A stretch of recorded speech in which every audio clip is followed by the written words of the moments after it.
Hey, hey, Christina.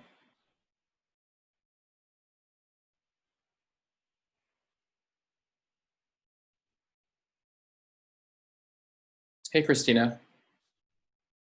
We're actually not starting for another 20 minutes or so. So if you want to come back, you can.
Hey, your thing looks much nicer than my thing.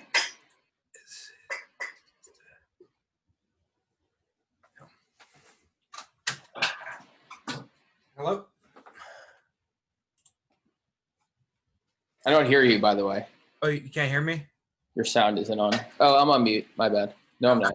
There we go. Now I hear you. I'm going to get better sound set up right now is with these headphones. Okay, there's someone here, but I can't get a hold. I don't know who they are, but I'll just let them in for now. Do you know that person? No. Okay, well, it's fine. Maybe it's a fan. Here's some. I'm not sure. Let me see if I can get this going. Recording. Audio. Speaker. So the Facebook Live thing takes a second to start, so I'm gonna wait till like we're 5 minutes away or so. All right. Because it takes like a few minutes to get organized. When I just see, can you hear me? I can hear you. Just so you know, there's gonna be like a few times where I have to like go do housekeeping business to get things rolling. So when I do that, I might just be like, if no one else is talking, I might just turn to you and be like, help us ask a question. Oh, sure, yeah. I can turn to the list. You're like basically my Ed McMahon. Oh. Hello. Just fall backward and then disappear for a second. Yeah, exactly. The other thing is my computer like breathes really heavily. Let me know if you hear it. It's really bad. I mean, even if you hear it, it's really bad. There's nothing we can do about it. So, but if your computer is a loud fan, yeah, you're saying? Yeah. And the other thing that's annoying is that I tested to play, like you'll see how slow the video plays back. I'll do a test with you right now.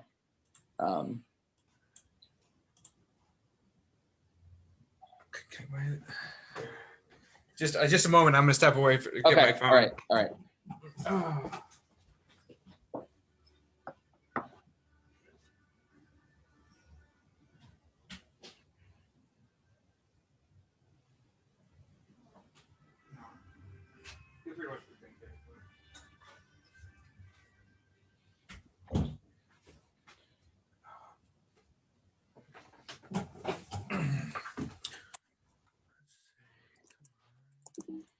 Headphones.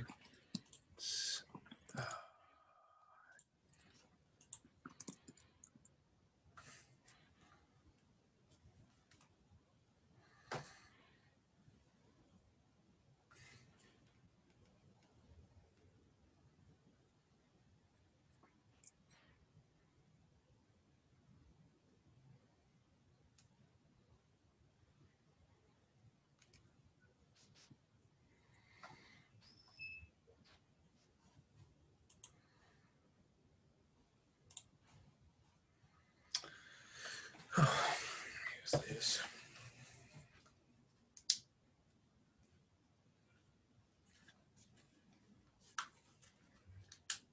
I'm gonna grab my coffee. I'll be right back. Okay.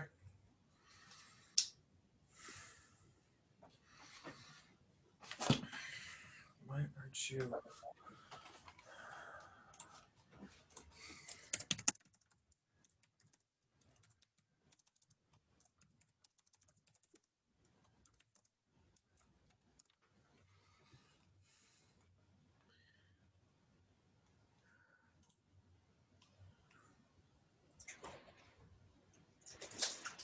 Hold the power button for about 7 seconds.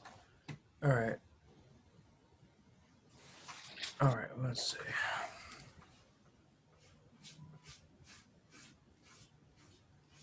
Might have a little bit of this to calm the nerves.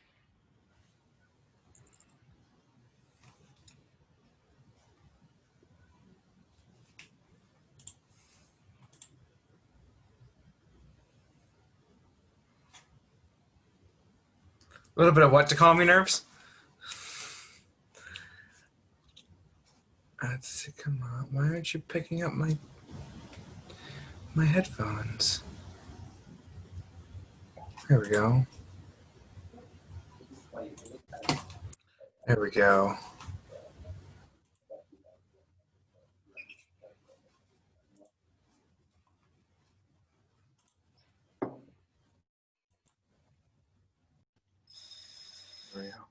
Can you hear me, Michael?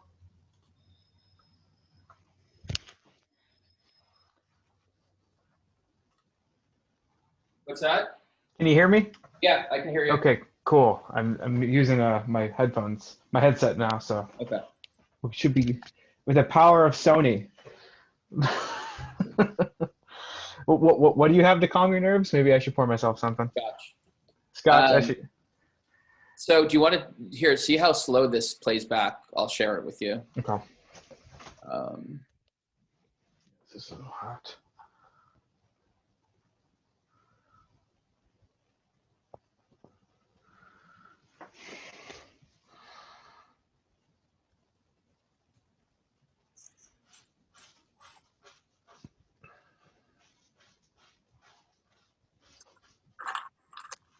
You get my charger.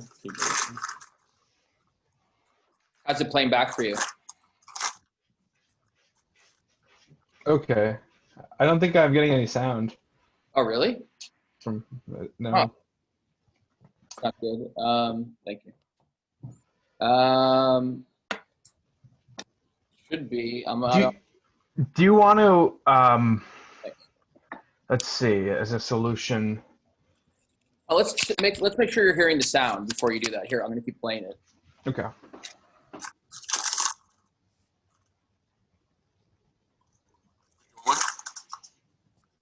You don't hear it? I hear it now. Okay, good. Okay. All right. What was your solution? I tried it to stream it off Amazon, and Vimeo was better, but. I mean, my other solution would be if there's a way to just get multiple tabs of the video at different points, and if you're able to share the video link with people so that when they click on the link, it'll start at that point. I know you can do it with YouTube. I don't know if you can do it with Vimeo. So everybody watches it on their own, you're saying? Possibly, yeah. If we're having a problem with streaming it. Yeah, no. I mean, is it really was the stream that bad? No, but I've also seen the movie a couple times, so I know what's happening. So it's hard for me to judge. Let's just leave it. I think it's going to be too complicated to share the link. Okay, and I also think people will come up with questions on their own if they have any questions. I mean, yeah, it'll be fine. Yeah, so. If it's really bad after the first clip, maybe I'll take a vote and we'll decide if we want to keep for the other clips, if we want to keep doing it that way. Yeah. Okay, sure.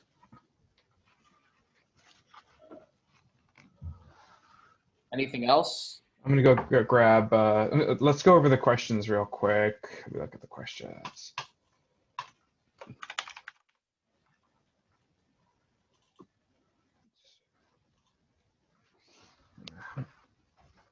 Look up my.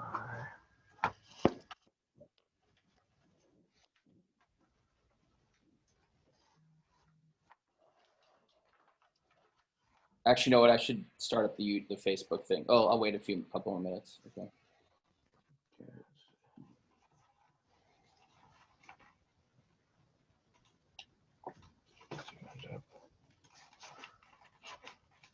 Right here.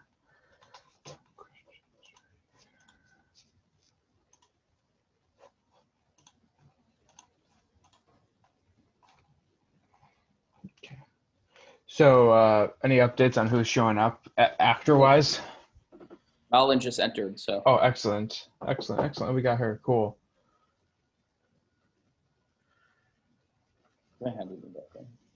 Hey! Can you hear me? Hi. Thanks so much for doing this. Yeah, of course. How are you? The other thing. The glass there. Good. I'm good. I'm getting my drink. Oh, Beverage. good. Nice service. Just gonna.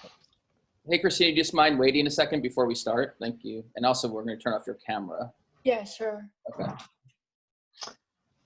So, hi, Malin. I'm Carl Diamond. I run a podcast where I interview filmmakers. I'm going to be backing up Michael today. He's going to be my Ed McMahon because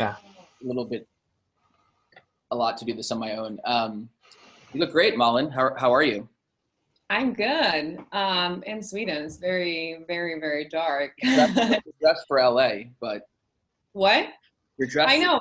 No, it's just because it's so hot in his apartment. It's crazy. It's like it's cold outside, but it's so hot in here. I don't know why. Yeah, trying to, it's pitch dark outside, but Right. Well, it's nice. It's kinda very fun. holiday like. Nice. All right, so I'm gonna start this Facebook Live thing and see. Give me 2 minutes to start it. Yeah, of course. I'm going to step away for just a moment. Okay.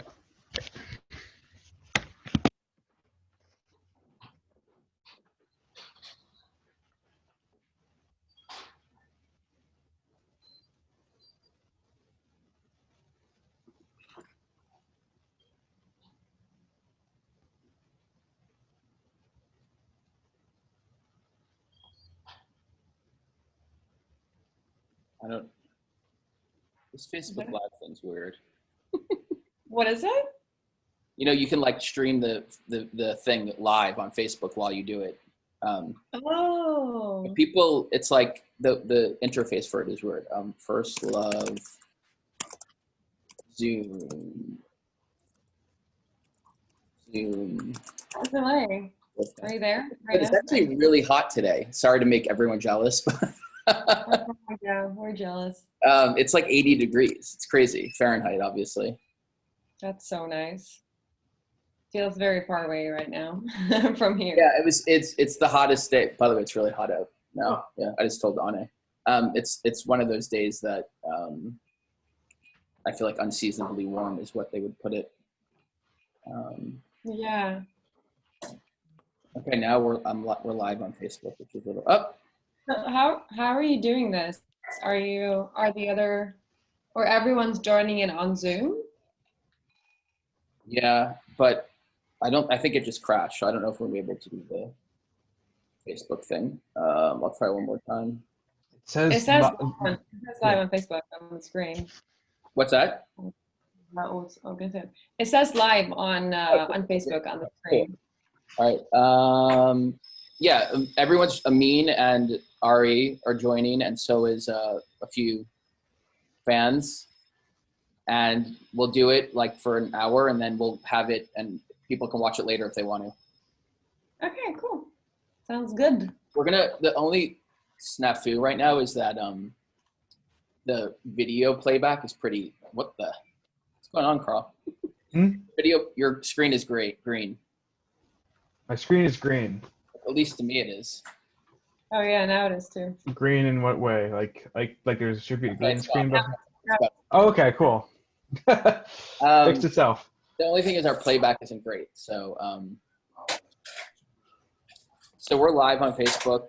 We're gonna wait for everyone else to join.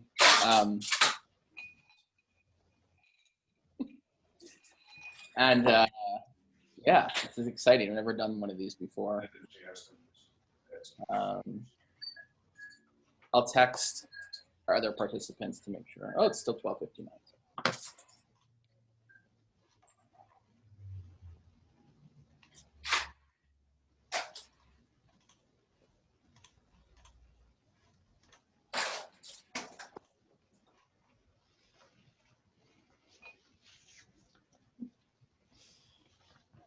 We need theme music.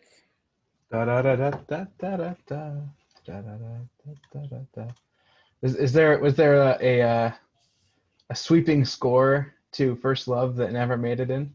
Well, I mean, the score is already sweeping. I was actually thinking about playing it, but I don't think we're going to do that. So.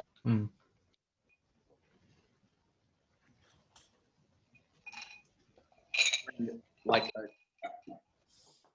a way, like as if I'm a talk show host, I brought like notes. Oh, look at you, man! You're all prepared. Let's go.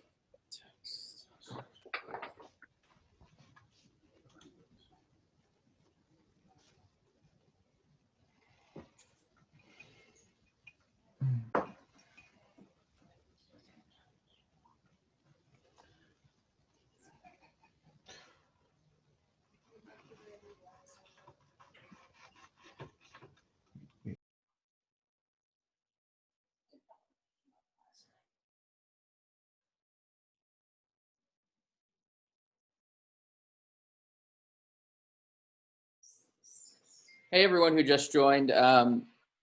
we're just waiting on a couple of more people, the people who are part of the Zoom. So give us a moment and we'll start. Thank you for joining.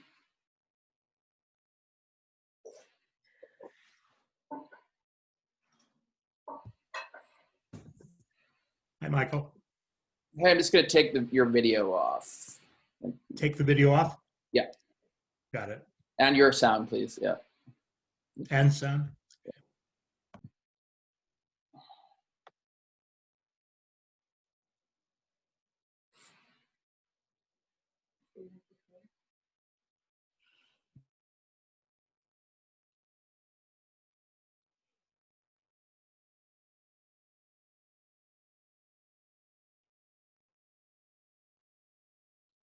Resending the Zoom link to a few people, and then we'll be ready to go.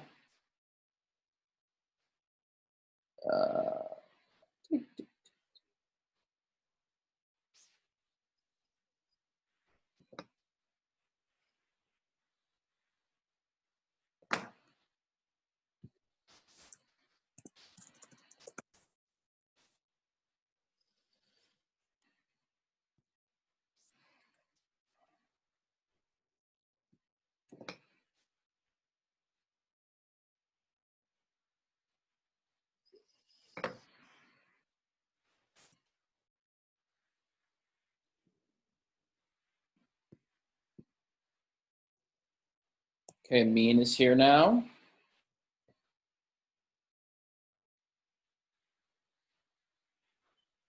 Hey.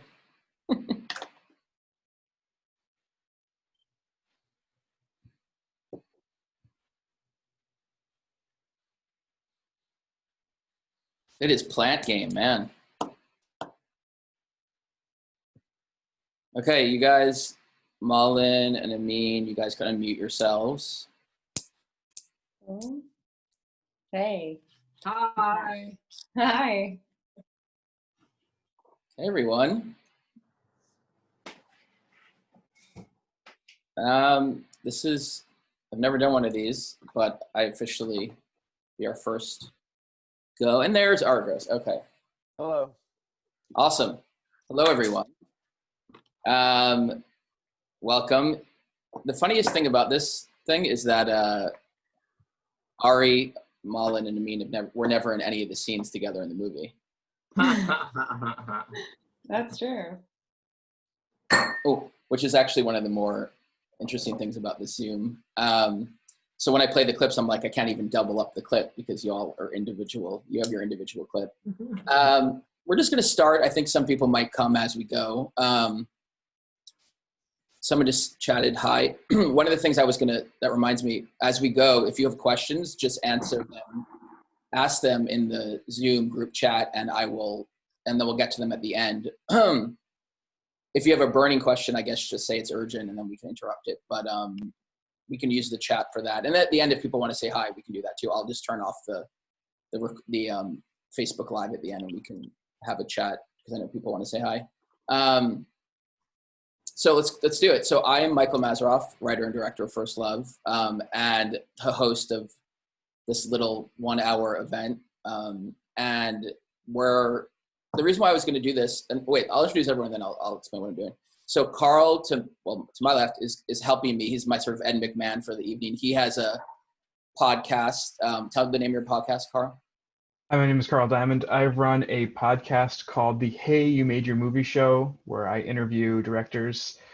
It started out interviewing first-time feature directors, but we've moved into shorts, and other directors have made more than one feature. But we do a deep dive into the production of their feature or project. And Michael, I believe, was the third or fourth episode we did. Should have been the first, but but yeah. So Carl, throw in at some point your link to your stuff in the chat. I will. And then, of course, the reason why we're all here, we got Malin Barr straight from Stockholm, who plays Malin in the movie, and we have Amin El Gamal straight from Echo Park. I don't know. He's my neighbor. Who plays Khalil in the movie, and we have Arye Gross straight out of Compton. straight out of wherever you are, LA too, who plays Richard Crest. And so before I'll let them introduce themselves, but before I do, I'm just going to say the reason I want to do this is because it was the 1 year anniversary of First Love that came out last year, December 13th.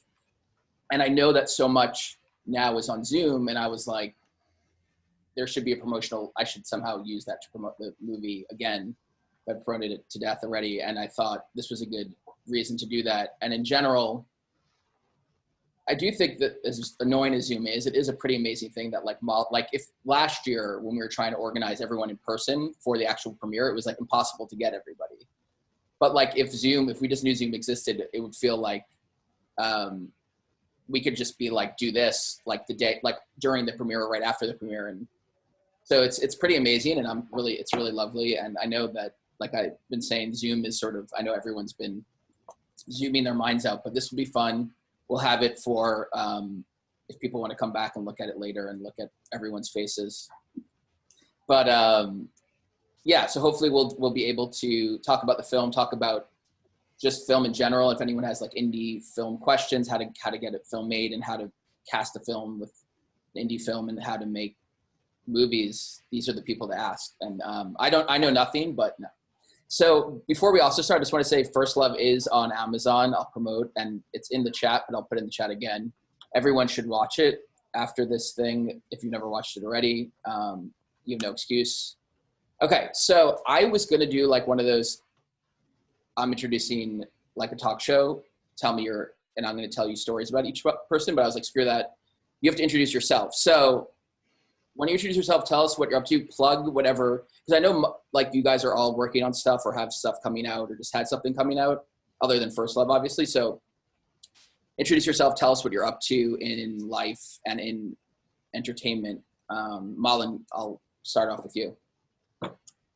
Okay. Hi, guys. So nice to meet you all. My name is Malin, like you know. It feels like so long ago we shot this film. Was it the 2016? It was a very long time ago, but we were going to pretend it was more recent than that. But yes. But it's amazing. But it's great to see you all again. I'm currently, like Michael said, in Stockholm. I came back here about a week ago. It's super dark, very cold, but cozy, getting ready for holidays. Not trying to work at all at the moment, but I do have a feature film that just came out called Honeydew that was supposed to premiere at Tribeca and is getting released in 2021. Hopefully theatrical, we don't know yet. Okay. Pandemic times, but fingers crossed. It's a horror, so like comedic horror. So if you're into that stuff. What is your role in it? I play the lead with Sawyer Spielberg. We play a couple that sort of unhappy couple that get lost in our car breaks down. It sounds very typical, but yeah, weird stuff happens. I'm a researcher, so we're going for a weekend with our car to do some I studied botany, so checking out some plants, and then there's a whole world that unravels from there.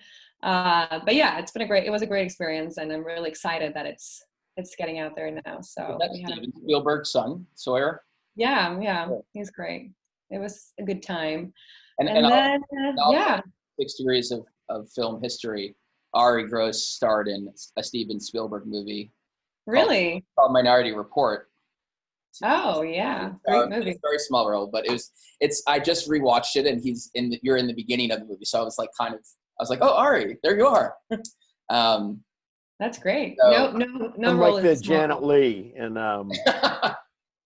Psycho. That's great. You're the reason for the movie, how everything unravels in that film, I guess. So check out Minority Report and Honeydew. Yeah. Is it coming out like the beginning of the year or the end? You don't know when?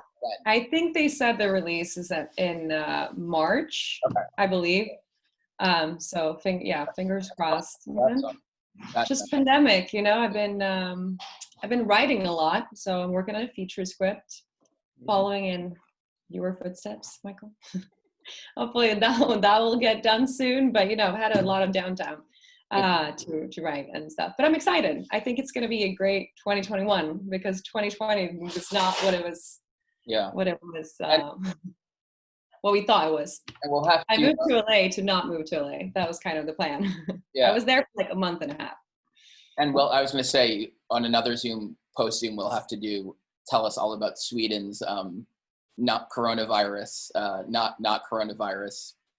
They're doing pretty well. I mean, restrictions are getting a little tougher now, but it's just a different country, like Finland. There's just not as many people, so people just don't naturally walk that close to each other. But yeah. Cool. Well, all right. So, and Malin, of course, I didn't even tell her what she does in our film. And if you haven't seen the film, Malin plays Milena, which is very confusing. Their names are. I should have just named you Malin. You could have played yourself, but she's a character in the film who our main character Aaron meets sort of randomly at a bar, and we're gonna actually play that scene. And she comes in and out of his life, and it's sort of an enigmatic character, but it's she makes her mark on his life. And I guess like what's interesting about her character, and I guess we can get into more filmmaking questions that people have, but it was a bigger part in the movie. And when we were editing the film, as you edit an indie feature, you like realize, okay, there's things that you had planned to do, but that you couldn't actually pull off because of the budget and different things. So, Malin's role in the film was much more advanced, and because of, like I said, we needed to make it work. So I feel like there's often when people see the movie, it's like, oh, I want to know that story more. And I feel like there's another movie I need, like a short film I should make of the footage of you and Aaron, of Matthew. So go for it. I could have used my coronavirus time to do that. Okay. So we lost Amin, but Ari, tell us, Dick Crest, look at you. You even wrote your name there. Okay. Tell us what's happening. Coronavirus, living in 2020. What you just did I guess it's over, so we shouldn't necessarily promote it, but you were doing a Hanukkah 8 nights play for benefit the other night. Yes. Yeah. So in 2019, I did a new play titled 8 Nights that follows the life of a woman who was born in Germany and in 1930, and was a survivor who gets to New York in 1949, and we see her one night each decade. So the first night we meet her is the first night of Hanukkah in 1949, and the second scene is the second night of Hanukkah, but it's 1956. And third night is in the 60s, etc. And then the 8th night is the last night of Hanukkah, which was December 31st in 2016. And it kind of tracks her. It tracks her life, but along the way, it takes us to something full circle where she is in the last scene. Her apartment is being shown to a man who is a Syrian refugee, right, who's hoping that his family will be able to join in 2017. But unknown to him and the characters in the play at that time, Donald Trump will institute the first Muslim ban. So it's a play that's actually is making an effort to connect the refugee experience between survivors of Hitler and the Holocaust in the 1940s and our sort of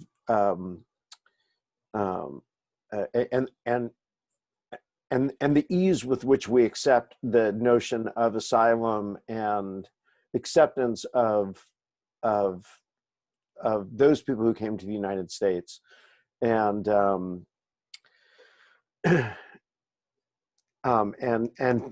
try and make the case that they're refugees from in the modern era from other parts of the world who are deserving of the same asylum.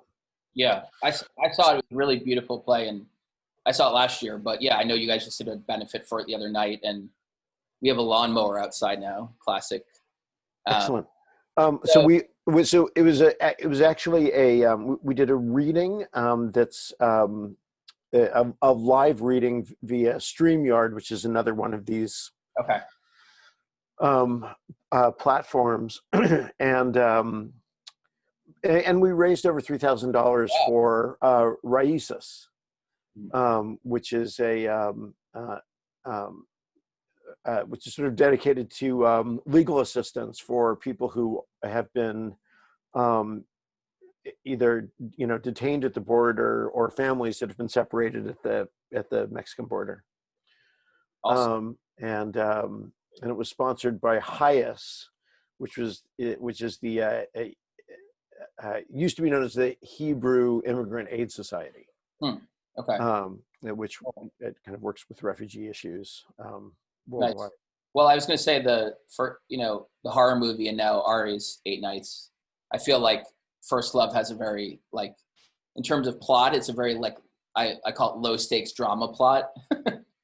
So there's no like big, I mean, there's some big ideas, but I think it's a movie that's very like character sort of driven, like low, like there's no huge event. And I think actually what's funny about making this film is that when I was making it, I was like thinking, should I, like, what is the big drama? What's the big event in these people's lives and the twins' lives? And one of the things I always said when I was making it is that, like, that's the whole idea, that there isn't like some classic, dramatic thing that's occurred where it's like, you did this and now forever I'm going to hold this against you. It's something as simple as like someone leaving someone alone in the woods or, when you're a kid. And it's funny because in the scene with Arye, when he's Richard Crest playing with Matthew, the publisher, Arye, Matthew's written this book, this memoir, and he's sort of like pitching it to Richard. And then Arye's like, you know what, this is really great, but I'm going to need this, and that. And we'll play that scene. But basically meaning like it's not sexy enough, there's not enough drama. So it's interesting in this day and age to sort of make this sort of low stakes drama, which it's hard to make. But I think the key is to have really great actors. And obviously these guys did an amazing job. And again, if you haven't seen the movie, you should watch it, because I think one of the best things about it is the performances in it. They're just amazing. Okay, so Amin, introduce yourself. Tell us what you're up to, or just tell us anything you want to tell us because you're. Hi, everyone. I'm Amin. Sorry, I had connection issues, so I've been popping in and out. We noticed. I'm just trying to survive 2020. I'm also in a feature film that's coming out January 22nd. It's called Breaking Fast. It's a queer Muslim rom-com. And I play kind of the crazy, funny best friend. It was really fun to make. It's really refreshing and probably not at all what you expect it to be. And it was supposed to be released wide in theaters in the US and UK, but I suspect it'll be more VOD and streaming in January. So I'm excited about that. What's it called again? It's called Breaking Fast. Breaking Fast, okay. It takes place during the month of Ramadan, and these two guys meet kind of over that month. So is the film take place in LA?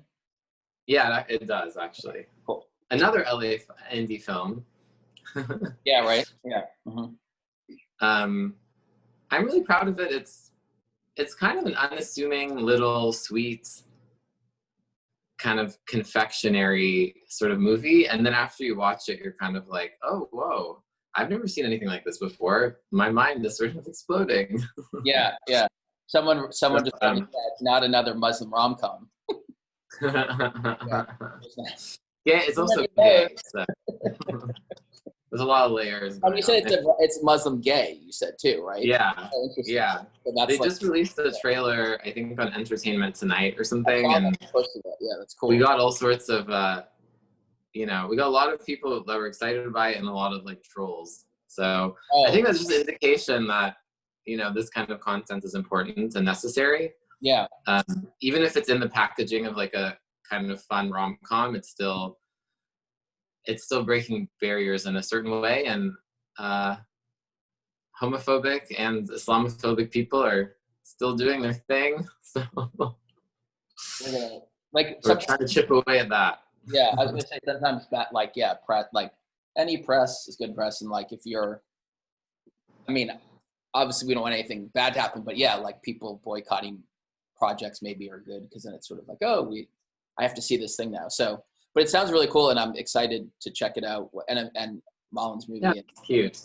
everyone Thankfully we haven't had any, like, it's been more support than boycott. backlash, but we'll see because we're only at the beginning of sort of publicizing it. But Right.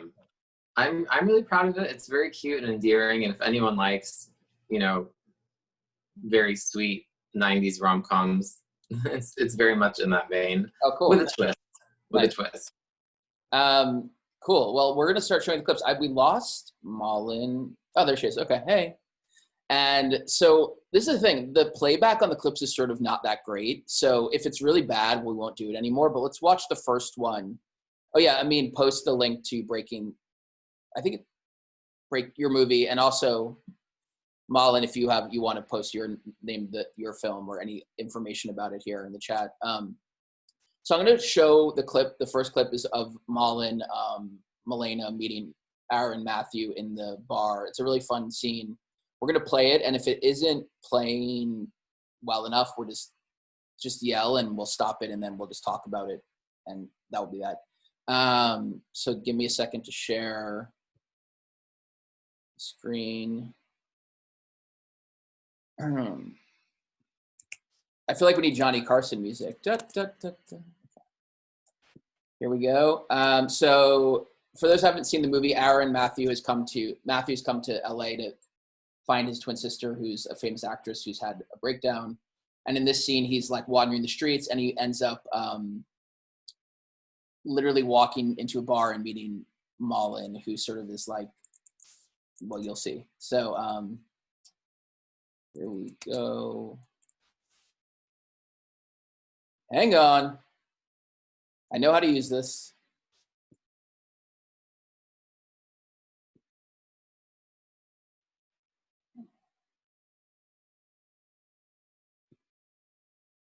And we're showing it off Vimeo because it's the quality's a little bit better, but you should watch the movie on Amazon.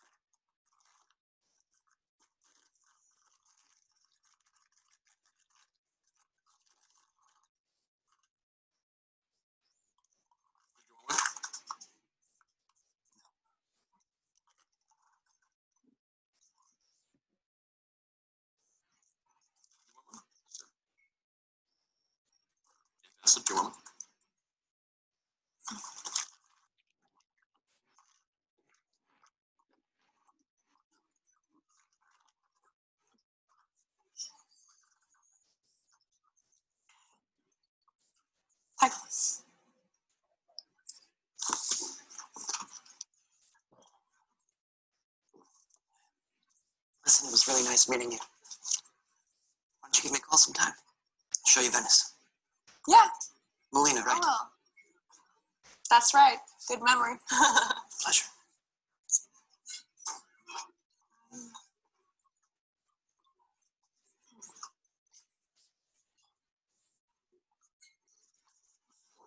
You're not going to go out with... Are you going to call that guy?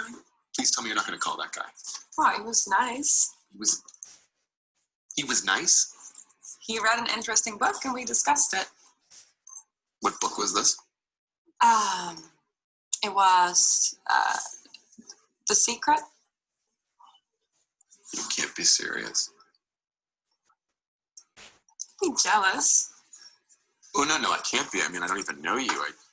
I'm still in the wooing stage. You know, we bring out our books and see whose book is bigger. What do you have? Oh, I have War and Peace. Mm-hmm. So, Oh, well, version of War and Peace is this? this is the original Russian. No. How to write a screenplay in 21 days? Really? In there, I thought I had War and Peace. Such a life. It really helps you Are you drinking? Yeah, get the bartender over here. Hey, hi. Could I get a can I have a beer? And Beer. she's gonna. Sure. Yeah, 2 beers. Coming Please. right up. Thanks.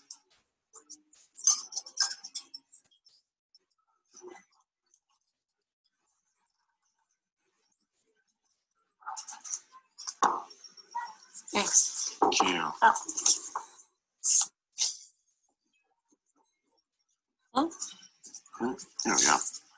Cheers. Oh, sorry, you didn't look me in the eye. Should I have? Well, if you don't look me in the eye, then that's 7 years of bad sex. Truthfully? Yeah, for sure. Probably just cheers again then, huh? Yeah.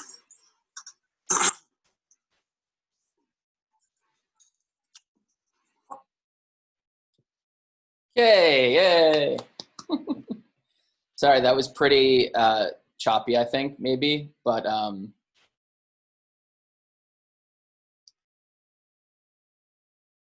hopefully it wasn't too bad to watch. I have a question, Michael. Go ahead. Well, first of all, the secret thing is so funny to me, especially in LA. It's so funny how seriously people take that book. I have a question about. It was a very bold choice to have. I don't know if it was one take, but to have kind of one shot. Yeah. What was your directorial instinct on that? It was actually an editing instinct more than directorial. I won't take total credit for it, but we were in the editing room and we realized that the scene just worked better as that full shot.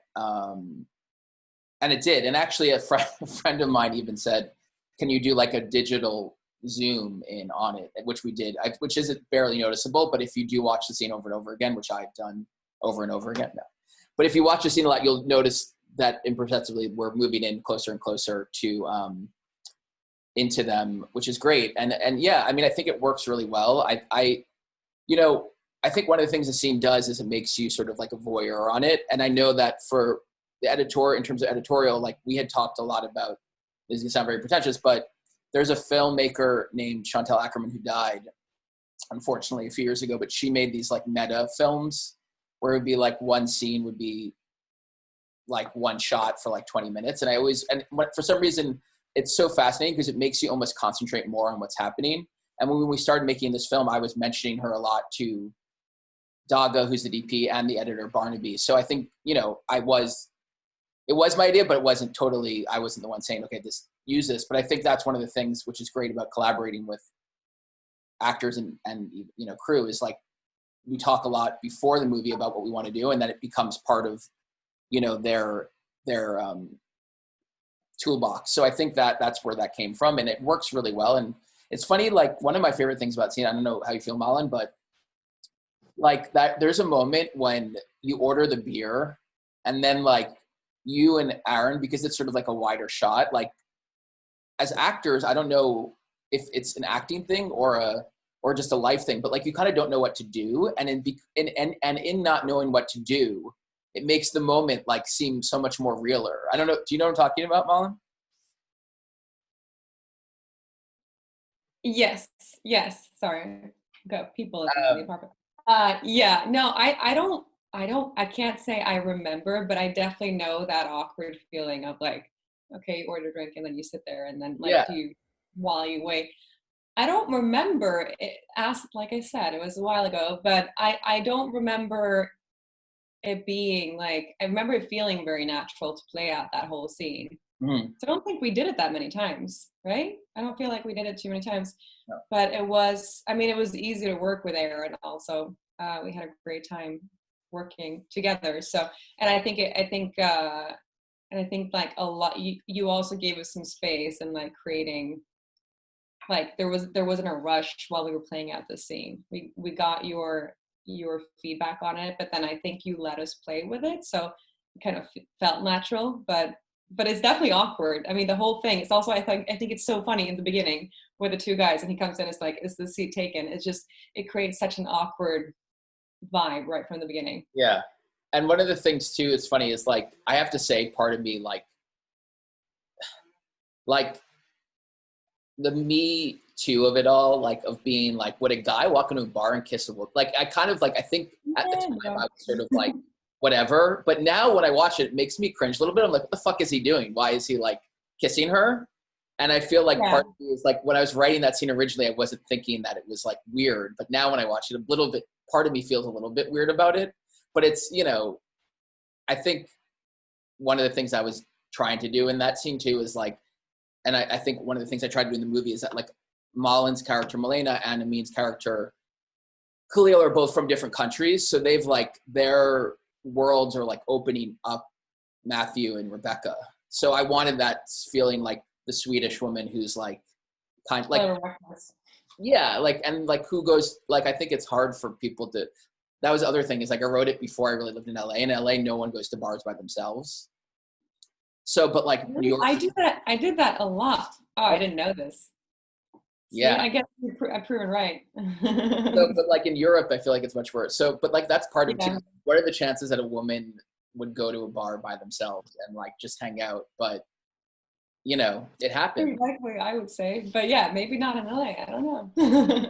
Because you just have a bunch of douchey guys hitting on you. But so but yeah, I mean, I think the scene works really great in the way that we decided to shoot it, and I think you're great at it. And one of the funny things too is that we didn't shoot a lot of times, but I know like there's like wardrobe. It was like you had a leather jacket on, and then you didn't, and then like there was a lot of different like maneuvering of how to figure out how to make that all work, which is like funny in filmmaking because like a lot of it's spent on like random shit like that, like should she wear the leather jacket or not, versus like what's the actual thing that we're doing here. Yeah. You ended up not wearing the jacket, but I have a lot of versions of the movie where you're wearing that leather jacket. So it was a fun scene. I like that.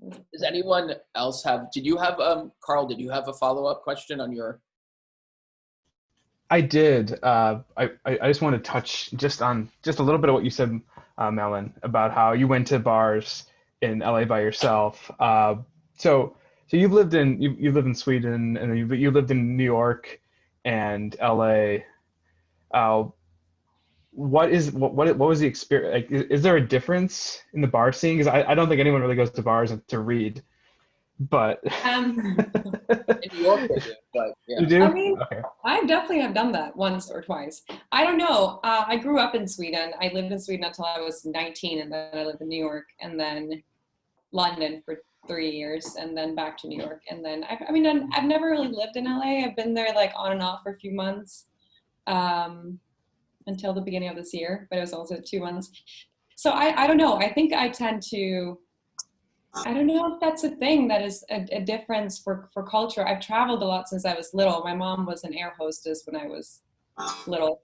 So I went abroad really early, and like, even to this day, like I'll go on vacation by myself a lot. Like I went to Mexico by myself like 5 years ago, and everyone thought it was so strange. And like there I would go to a bar and sit by myself and read a book. And like, I don't know if that's odd. Maybe it is. I think it's maybe it's me, maybe it's the culture here of people being, I don't want to say that women are more independent. Like, I don't want to say that because I don't think that's necessarily true. I don't know, but I think it's not, I don't think it's unusual for people to go out and by themselves. I think the independent thing too was definitely part of the narrative for me when I cast you and the Swedish character I created, because I was definitely thinking in that way that like, again, like the different styles of people's lives and also the connections. Because I think, I mean, you're like, I lost my connection earlier to Zoom, and it made me think of that. But like a lot of what this movie really is about is like, and I think all the different things I've been writing and working on forever is like people connecting. And also usually it's like people connecting strangely, which I think is always a really amazing thing about movies, is that you can show is sort of the mystery of strangers meeting. And I think that's what I think that's part of this whole thing with you and Aaron meeting. It was just like two people meet and then maybe they'll never see each other again, which in this case, your ending is a bad ending. Not to ruin it, no spoilers, but yeah, I mean, I think you guys did a really great job, and it was like you mentioned earlier, like the play, like you guys worked a lot together to get that chemistry. And and then when you came to set, it was sort of like, oh, it felt really natural, to the point where I remember it being like, do you like each other too much already? Oh, right. You spent time with each other and you were just strangers. But now I do think that actually works, because like if two people randomly meet, you want them to have this chemistry beforehand, as if they have met each other before. So right. I actually think that worked really well. So, but yeah, it was really fun to watch you guys work, and that scene is a lot of people say that's one of their favorite scenes in the movie. Really? That's great.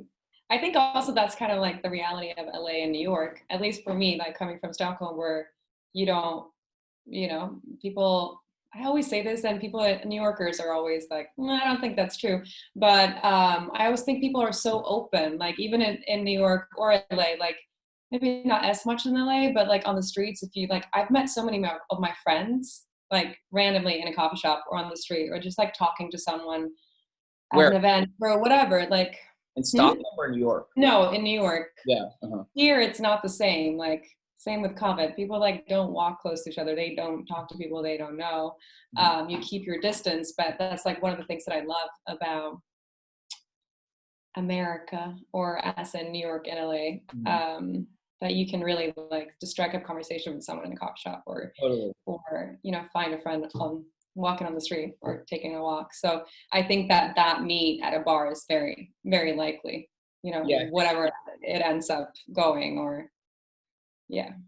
I think the New York, like I said, when I wrote that scene, I was thinking the way people meet in New York, because I hadn't been here for so long, and now I realize if I rewrote that scene now, it's so much more rare for random people who know each other somehow to meet again in LA, except when I kept running to the band Haim in my neighborhood like 4 days in a row. That was the only time and now we're best friends. But we're actually playing on the Zoom after this. No, okay.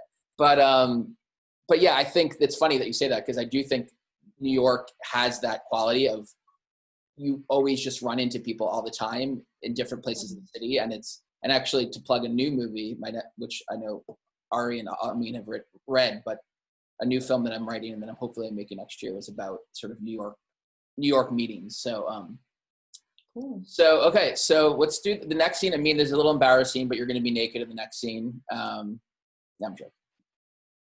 But we're going to show the scene when Amin meets Annie, Rebecca. Amin, this is another strangers meeting. So it's this, in the movie, these two people, Amin works at the hotel and he's an immigrant, and Annie, Rebecca, is the famous actress who's staying in the hotel to hide out, and they've met once, and he comes back to deliver food, and then good things happen. So let's do this.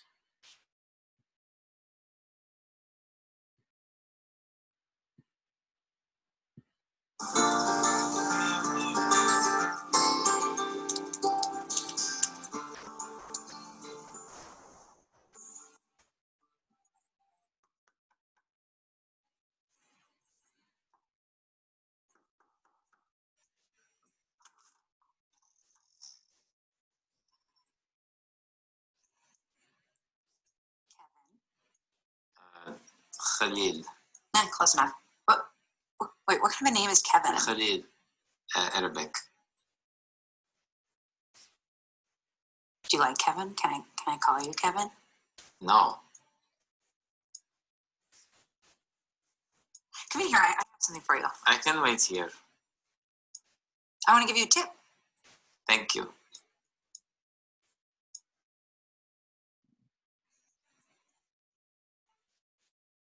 What's your problem? I have no problems. Can you not be in the same room as me, or? No. Okay. And take my hand. Take my hand. Take my hand.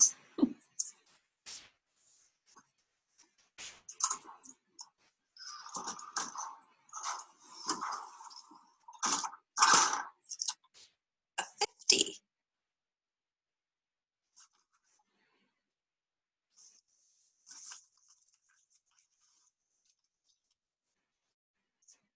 But now, And paid you for a little time. Open them.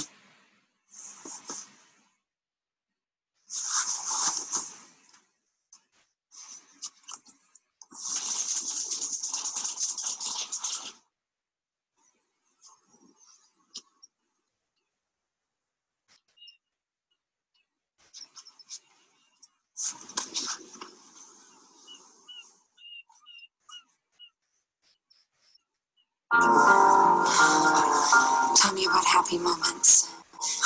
Anything? I think when I was a kid and I still lived in Jordan, my brother and I would go. Okay. Woo! We were not going to watch the whole scene because it's dark and kind of choppy. But in the stream, and not obviously in real life. In real life, it's gorgeous, and you should watch it on your giant television at home and see everyone's beautiful. The cinematography is actually really gorgeous in this movie, and Daga Malinska was the DP, and she did such an amazing job. And I'm going to try to do another Zoom in a couple of weeks with the crew, with Daga and Rommel and a few other people. So, but this scene, it was funny because this was one of the first scenes in my head of the movie, which was like a man hugging a woman in a silhouette in a hotel room. Like that image was in my mind for a long time. And I knew that it was like the hotel worker and the actress. So when we were shooting this, I remember when we were getting, like, I kept telling Daga about it. When we went to go shoot it, I was like, oh shit, this is the scene. Like, this is the moment that I always thought, and we did it. It's really beautiful. And it's interesting too, because like, I don't know if it's lost in that moment, but like Rebecca is so desperate for connection, and Amin is so like, or Khalil's so open and not judging, that she, that hug to her is like the most important thing in the world. It's like more important than the sex that they have afterwards. So it's very like that moment in the movie for her to like connect after not connecting for such a long time, and him being open to a hug is really huge. So anyway, tell us what you remember, or if you have any comments, Amin, about the scene. Well, this is not their first scene. No. So in the context of like me, yeah. And what's interesting to me watching it now is, I don't know if I was intellectually aware of this, but I was playing Khalil as extremely naive to the point where he doesn't really have boundaries. I mean, he like kind of knows that he should try to keep his distance, but he's also really intrigued, and he's very open. And in the end, he sort of gets, not really screwed, but he gets a bit, she needs, Rebecca, the actress, needs like nourishment and love, and he kind of naively gives her those things, and ends up, she ends up sort of trampling all over him in a way. So I didn't really realize that part of what makes this character work in a weird way is the sort of naivete and like lack of boundaries, it seems like. There's also a lot of like power play. He's working class, he's undocumented, she's, a famous white actress, he's not white, Yeah. And those issues were not necessarily top of mind. There were things that I considered and sort of researched and pondered on in the prep time, but those are very clear, like the dangling of like money in front of someone, a guy, and him trying to snatch it is such a kind of weird power play, sort of kink. And to say that he's not a bit interested in it or compliant in it or consenting is not true, obviously. So and I think those are the things that kind of popped out for me. No, I think it's really interesting again to watch this. If we shot it a while ago, but it came out last year. But yeah, so much has changed in terms of dynamics, in terms of like film dynamics, in terms of like that kind of stuff about like the interplay between a poor, working class Muslim guy and a rich white actress. And like when I wrote that, I was not thinking about that. I was more thinking about the idea that this person is like that Rebecca has had everything and she doesn't appreciate it, and Amin and Khalil's had nothing and is like, and basically is open, is an open soul. So I was thinking of it more as like a human thing than a race or gender thing. But now, yeah, when you look at it, you're like, oh shit, like this is an interesting play. And the other thing about it too is that the money scene, one of the things I purposely wanted to do throughout the whole entire movie, and like Malin, your character, and I think Annie's character, Rebecca, I was like, all the different stereotypes in a movie when Amin would be the woman who would be like waiting for money, and Annie would be a guy with like sitting on a couch with her, like, so I wanted to like change that dynamic. And I think that scene is such a great example of that dynamic changing. And then in the next scene, the sex scene, Annie is sort of like forcing you to tell her a story about your childhood, which is just also like strange and bizarre. And yeah, so I think there's a lot going on. And in some ways, again, like that could be a film in itself, like a relationship between those two people. Yeah, I mean, those are things that I consider as an actor that I sort of bring to the table just because of my background. I don't find it like problematic in retrospect or anything, but I do see those things playing out, and it's interesting because I'm not sure if that's exactly how I was approaching the scene. I'm not sure what I was doing. I don't remember either. I love the beginning of it when you like one of my favorite scenes in the movie when you're at the door, and it's like such a funny, it's like a good comedic. You and Annie have such great comedic timing there that it could be like a comedy routine between you of like her saying one thing and you saying another, and just it's so funny. Yeah. Really, we didn't really have a lot of time together before we shot, but we naturally had a certain weird chemistry and a certain like goofy sense of humor as people, and sort of, and maybe you can see some of that, I'm not sure, but we clicked very quickly, which I think was really I think partially luck, but also like a testament to casting. Yeah, and that was actually a huge casting coup on all our parts, because I had brought in a lot of people, and then Jenny Sue, who isn't here, but she's an actress who's amazing, and she introduced me to you, and then you came in, and then I brought Annie in, and then you did like chemistry read, which is always and actually it was smart to do, which I didn't even, I hadn't done those before, but it actually was smart. And I think there was like 3 or 4 other guys, and we're like, wait. And then at the end, me and Annie just talked about it. We're like, yeah, totally is Amin. And I think you did a really brilliant job. It's such an interesting, and I know like you maybe never play a part like this again. So I'm just happy to have you in this movie and like as that character for that one moment in your life to play such a interesting dude. It was a really good experience for me shooting, I remember, because it was right before I got Prison Break, which was like a big break for me, no pun intended, right, acting wise. And I think I auditioned for it like right after we shot or something. I remember getting it. My manager was mad that I was doing this movie for some reason. And she had to like move the audition. But I remember feeling very like, I just felt, because often as an actor in general, but also when you're starting out, you don't really get to exercise your craft all that much necessarily. I mean, you make opportunities for yourself, but especially in like a low camera, an on-camera environment where it's a character that's lots of layers, where you're kind of, cramming in a bunch. So I remember that being very affirming. I remember being like, oh yeah, I know what I'm doing. I feel really comfortable, like problem solving, figuring this character out, problem solving what needs to be figured out in a short period of time, for this independent film. And I remember that confidence sort of carrying me over into the success I had in acting that year. Amazing. That's so awesome. It was a very valuable experience. Yeah, and I think in some ways, I mean, I know it's frustrating, but in some ways having a smaller budget and not a lot of time is kind of nice, because you kind of just have to go with your instinct. Like a lot of the stuff that I see in the character now, I don't think I really intellectualized. I think a lot of that was like instinct, and it kind of came out in this kind of amazing way, because we just didn't have time to overthink it, which can be really helpful for actors to tap into instinct instead of, more in their like the pit of their stomach kind of gut, as opposed to like their brains. I'm rambling. No, that's awesome. No, it actually is a good segue to Arye's clip. And I know we only have 10 minutes, so I'll only do a little bit of Arye's clip, and then people can just ask questions. And then whoever needs to go will go, but I'll be here if people just want to chat. So, but yeah, the one thing that maybe not a lot of people know, or they do know, is we shot this film. It was a feature film, the movie's 80 minutes now, but the script is 100 pages.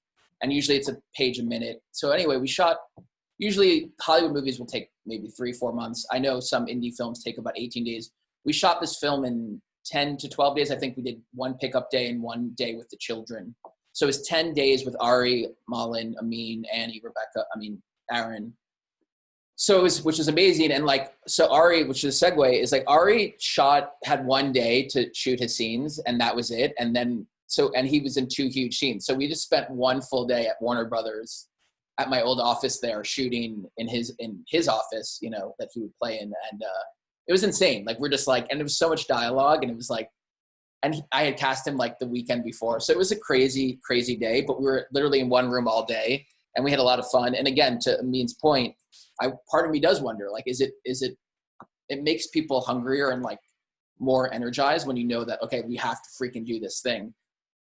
Also, it was February and it hadn't rained forever, and it rained all that whole entire day unexpectedly on Arye's day. So we added rain into the movie. So we're just going to show the beginning of that scene of Arye being funny in the beginning because we don't have that much time. And let me just pull up the clip. So yeah, to set it up, Aaron Matthew has gone to Richard Kress to publish his memoir, and this is their first meeting. So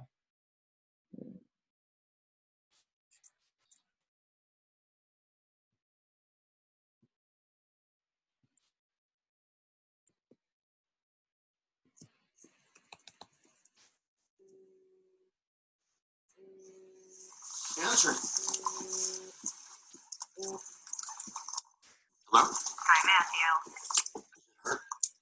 Hey, yeah, no, I'm so glad that you called. Matt, What? where are you? What's going on? Why are you whispering? What? Are you with someone? Why are you whispering? No. All right, come into the hotel, babe. Okay. Are you still there? Yeah. Can you bring me some toilet paper? I know that sounds so weird, Matthew, but one here is awful. One place awfulness. Yeah, that really is gonna hurt your bum real bad. Oh, no one likes a sore bum, Matthew. Okay. She must love you dearly, Matthew. All right. yeah, I'm just So going to what do fast forward to watch the end of the scene, which is funny if I can. Rebecca.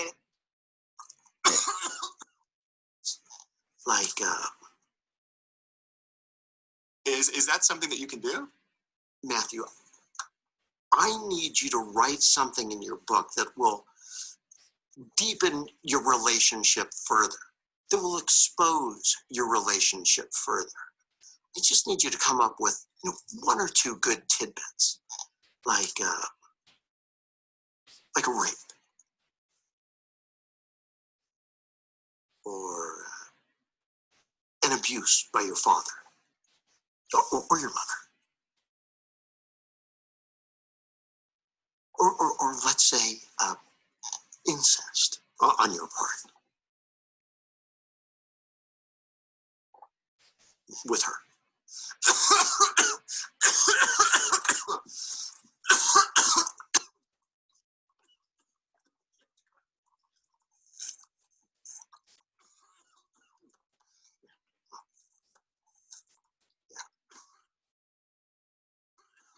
I know. It sucks, Matthew, but I'm being serious.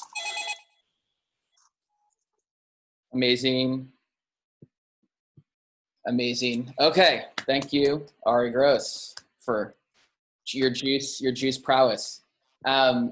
So if you want, we only have a few more minutes, but if I love that scene, it's hilarious. And the juice thing came up because I was like, he's drinking green juice, and then you just brought it and just used that prop as it became such a key element to that scene. When I just wrote in the script, I was like, he's drinking green juice, but somehow that became a memorable part of the movie for me. I mean, for a lot of people. that talked to me about it. So was that just like an act, like, cause I know you do a lot of theater. Was that also like part of that using props as a, or how did that green as a lifeline?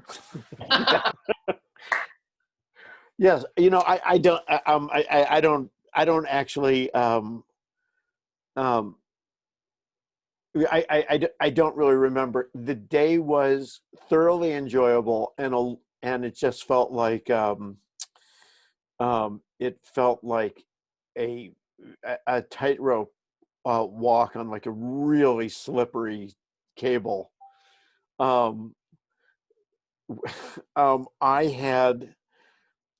think it was a couple of days earlier that I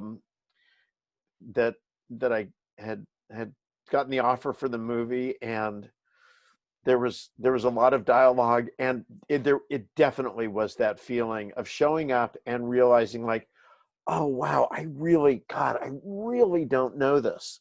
Like, I sort of know who the guy is, but you know, there's a good chance that the paper that was sitting on the desk, on Richard's desk, was actually the script. There was a certain part in the day where I was just doing lines like, I'd like you to write line. Mm-hmm. I'd like you to write something about line.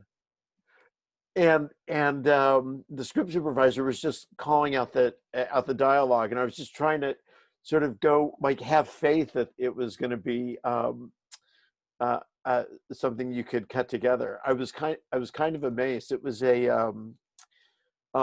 challenging and like thoroughly enjoyable day, but in a weird way, because I had never experienced the total like lack of control of what I was doing.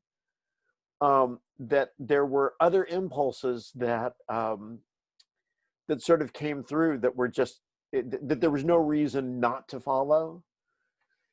I mean, there's not, you don't quite see it in this, but there's just stuff about like sitting with him on that little settee and kind of like crowding him, and it just felt, you know, there was just like impulses you could follow because there wasn't anything to say, oh no, I've set up these parameters for myself as I know this text. Mm-hmm. And you were like so gracious about it. That was the like amazing thing during the day, is I never felt from anyone like, God, man, you're just like screwing up our day. I think actually we were kind of, you tricked us, well, not tricked us, I mean, amazing job, but I think I was more like, it's Arye Gross, he's such an amazing actor, look at everything he's, like, I was like, this is what a great actor does, they just figure out a way to fucking, you know, to get it done. Like, that's sort of what I remember thinking, like, that you were so, even though it was like the last minute and everything else, and there was so much dialogue, that like, you were just like figuring out a way to do it, and it looked so effortless, other than, yes, like asking for your lines, which was just funny. And if we did have a BTS, that would be a pretty classic BTS thing. But yeah, you were just like doing it, and we're all just like, I was like, oh, that's what happens when you work with like a super professional, like somebody who's been in so many things. They just know how to get through it no matter what. So that's what I remember. That's what I was thinking during that day, because even though it was crazy, you were never like, it always was like, felt like I was watching somebody that was a really great actor. So, but yeah, it was fun. And like you said, the crowding thing wasn't in the script. You just did that. And I was like, this is freaking brilliant. And it ended up being really funny. And actually in all these scenes, what I also imagine is that there are things that I didn't necessarily write and you guys created it, and it became much more funnier than, you know, like you found the humor in it. I think the tricky thing about this movie is it's serious, but it's also in every scene there is humor. And I think it's not to like toot the own horn of the film, but it does like take a couple of views to like notice the humor in it, because every interaction has this sort of like dark, sort of funny thing in it. And I think all those three scenes have that. So just something I realized more watching it. So it's 1 hour, and I guess if people have questions, you can write in the chat, or just show up. You can turn on your video or ask to turn on your video. And if you want to say something, Carl, do you want to ask something before we finish? Or Unmute. No, we can open it up for questions. Yeah. Feel Kimberly. free to comment in the chat. Yeah, comment. Or we do video. Yeah, I admitted someone. Admitting people sounds like I'm putting them in an insane asylum. But, I'm going to post the link for the movie again. But yeah, I mean, I guess no one has any questions, but if people, I mean, what else, Malin, you posted? Good. Everyone posted their links. I know somebody had asked earlier about, is there a way to, my mom's here. Oh, hi, Mom. I have a question. No, I have a comment. I just wanted to say that you're right. After watching this film a few times already, that there is humor in each scene that you don't see it the first time because you're upset the first time, and then after that, and that the actors were all great. And thank you guys for making my son's film so terrific. Thank you. I'm getting rid of myself now. Goodbye. Bye. Thank you. Oh, Hi. I wanted to say hi to your mom. We'll hang out later and you guys can say hi. Hi, Sandy. Bye-bye. Hi, Louise. Hi. Hi, Michael. All on, You're 9 years old again. we're going to stop the video. I know this is not a reunion. I mean, it's a reunion for the cast, but not for, if anyone has any questions, we'll do that now. And then you could say hi afterwards. Janice, do you have a question? I was going to say, I miss you. We heard from your mom. What did your dad think of the movie? I don't think he's around. Well, no, but didn't you talk to him about it? Well, what do you think of the movie? Excellent.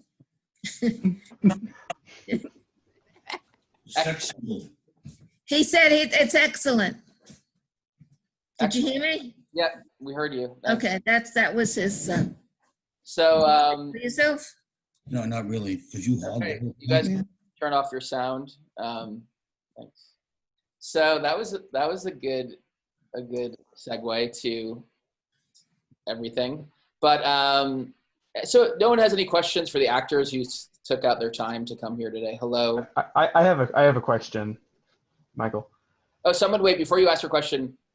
I'm the one you admit in are your casting breakdowns on all casting sites? I don't know what that means exactly. When I cast the film, did I put it on all the casting sites? Maybe that's what you mean. No, I didn't.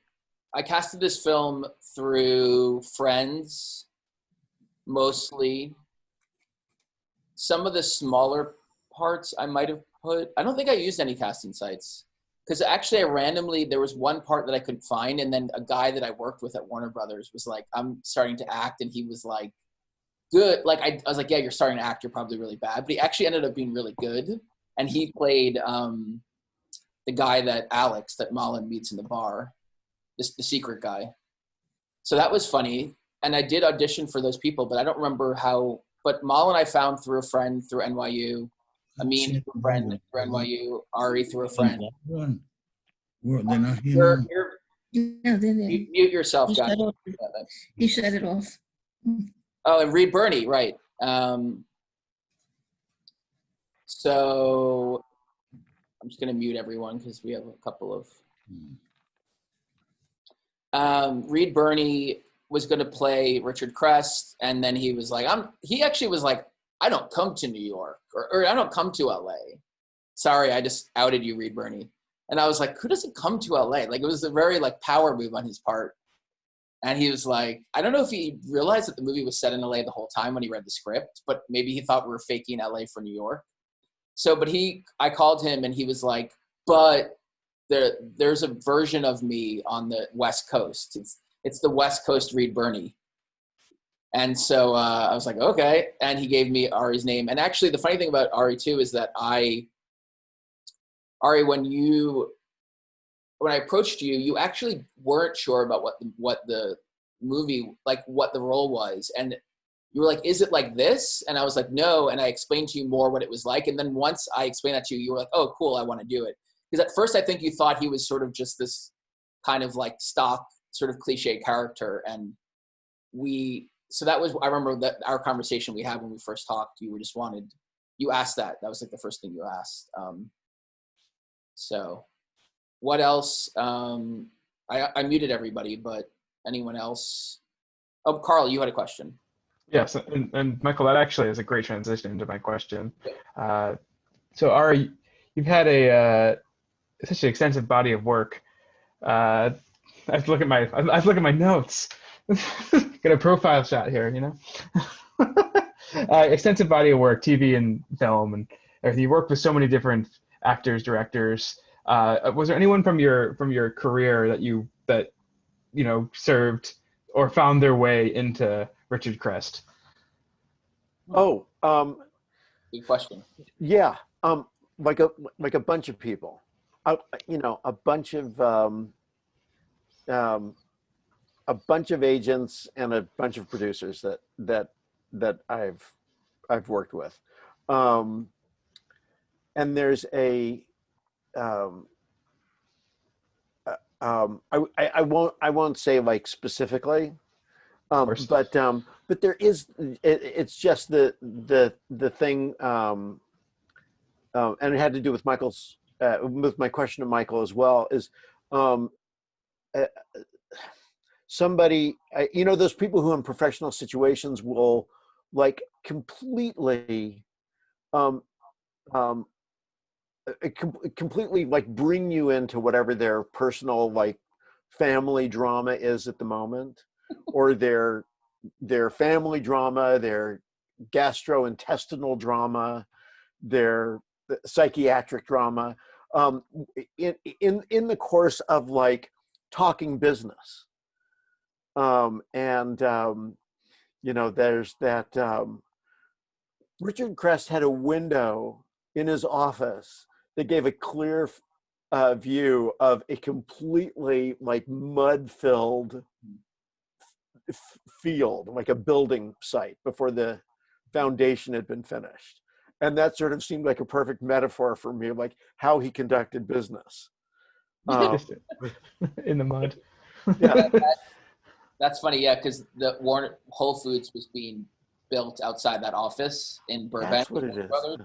And yeah, when I saw that, I was like, oh my goodness, this has to be part of the film that we can see. And I don't think you could see the empty lot because it just shot wise we couldn't make it work. But Ari does look out the window in a scene and looks, and he's like, "Isn't Burbank beautiful?" And we made up that line on the.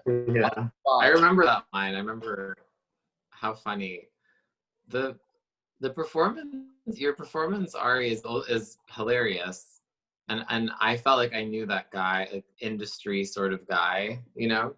But then your last scene becomes so absurd in this very profound way. The scene with the umbrella. Mm-hmm. It's just like I remember the last time I watched it, I had like shivers down my spine. So I was like, "What?" We kind of know who this guy is, but then we're not sure what the hell is going on with this person in this very like chilling way that sort of elevates it from like, oh, the agent, you know, trope to this this kind of unique experience of what it means to be in LA and be doing the stuff that we do. You know, I don't know how to put my finger on it, but there was some texture in that performance where I was like, is this guy completely mad? Is he like a stage? Does he know things that we don't know? Is like, that scene is like brilliant in my mind. Cause I also love the feeling of being like, what the hell is going on with this guy? So yeah. I don't know. I'm just gushing about your performance. No, thanks.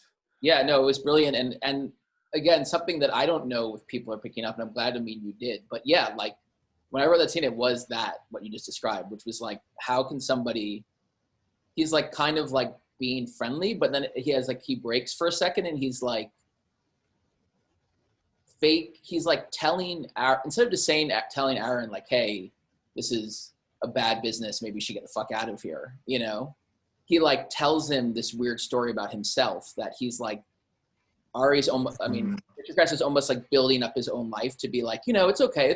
Like I have a wife, but I don't really, you know, like she's in New York, you know, it's like, it's his own version of being like, run for your life.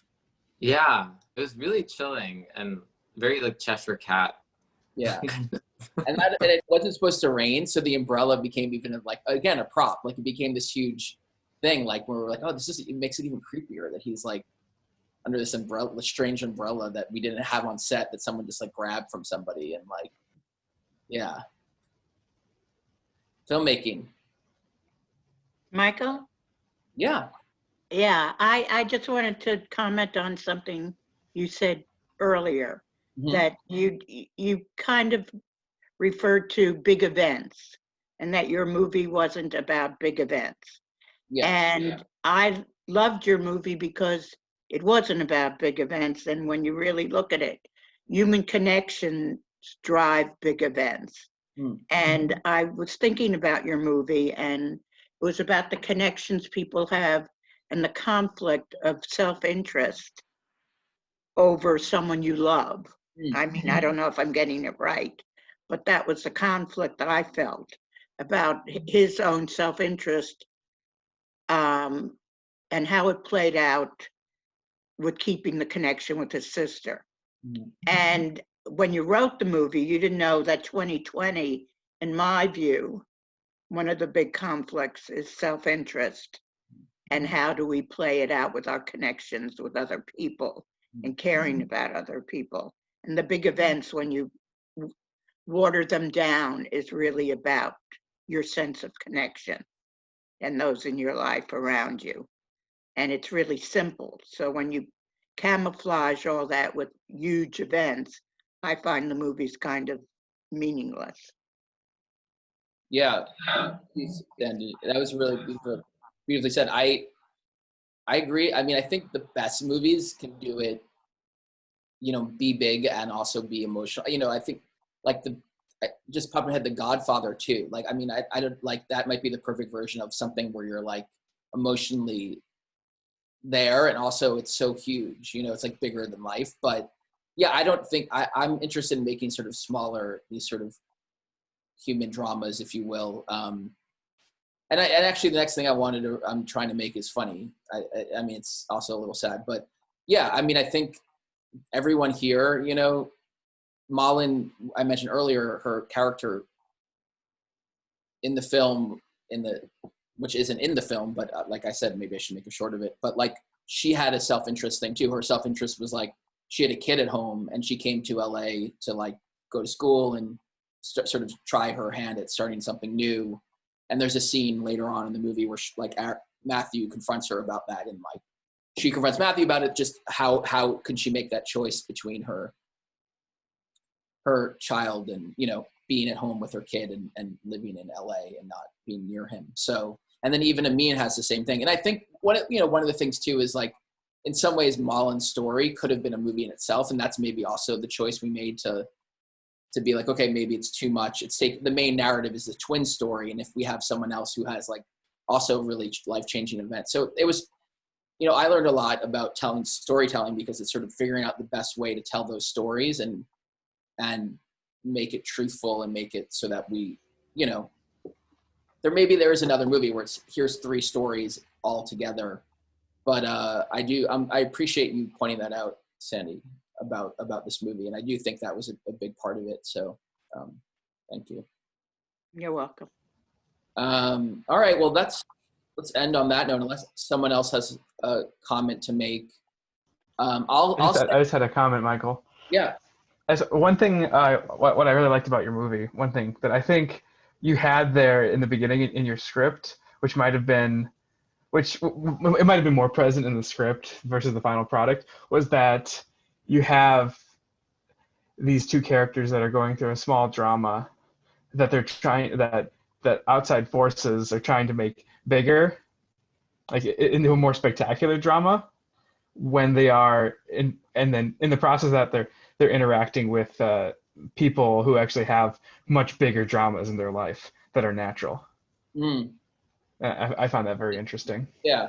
And I think the scene with Arye where he talks about telling, again, I always made the joke, Arye scene where he's like, have a rape, have an incest, like, that's the con. Like, if this film got into the Cannes Film Festival, it would be like a twin story about incest. And then it's like, oh, yes, check your boxes for film festival movies. And that's definitely, so yeah, I mean, I purposely, again, I was like, this is just a real feeling story where, and people know I have a twin sister and it wasn't this, but things I've drawn out of my own life, like how do people who were spend all their time together as children, and then later on in life connect, you know. And I think I brought that to the page. And me and my sister never had like a crazy like falling out where it was like, you know, this drama happened and I'll never be able to get over it. So I think I was taking that too.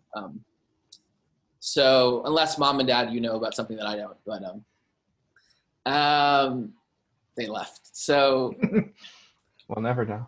We'll never know. So I'm here. The drama was you two just getting along, not getting along with each other.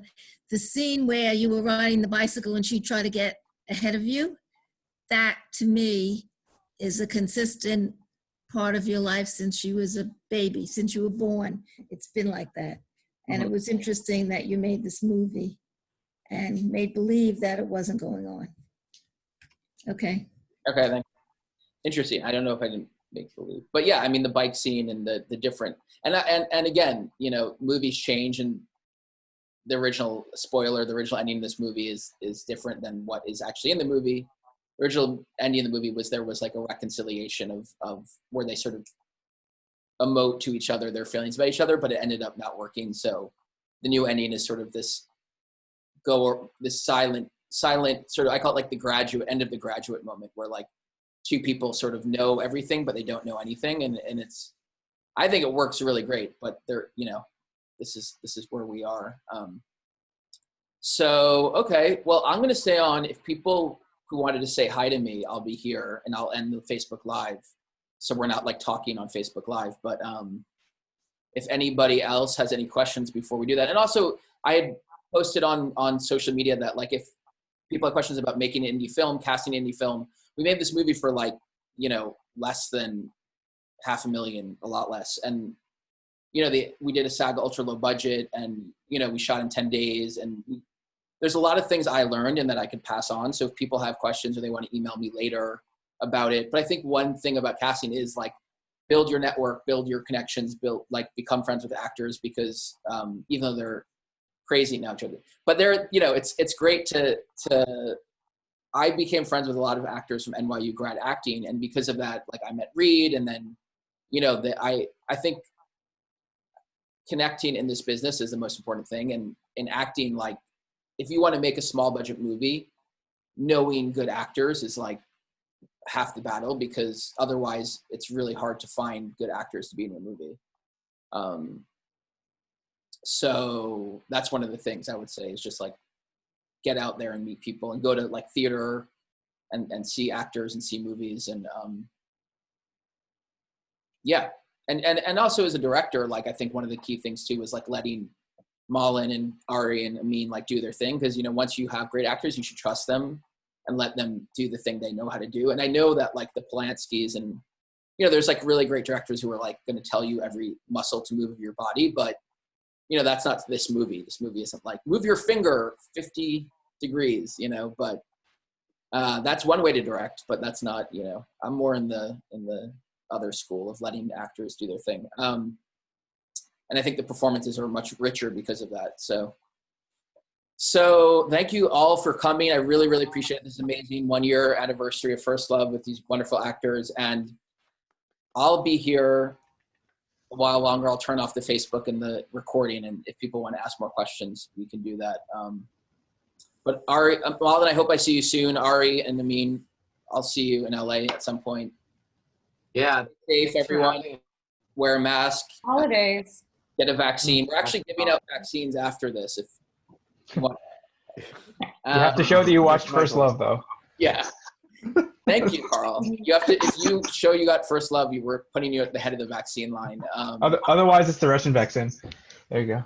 And yes, the Russians are great, and this is yes again.